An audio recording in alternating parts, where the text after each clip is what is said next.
AUTOSAR. AUTOSAR. Virtual Functional Bus. Example. Recap and summary. Let's recap our new knowledge.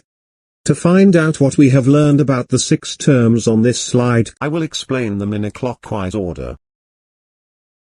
Software components are the most important concept of the virtual functional bus.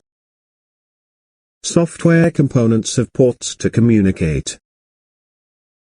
Port interfaces define communication paradigms, so how our software connectors are used to describe explicit communication relationships.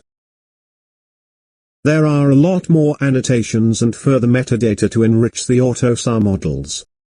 The virtual functional bus is hardware independent. The most important parts of the virtual functional bus are the software components, the ports and port interfaces, and the assembly connectors. The port interfaces define communication paradigms for the software components to communicate via the ports. Every software component is mapped to a specific ECU. For every assembly connector that connects 2 software components on different ECUs, a signal needs to be defined. If you want to learn more about AUTOSAR and other interesting topics, go to embeddedacademy.com.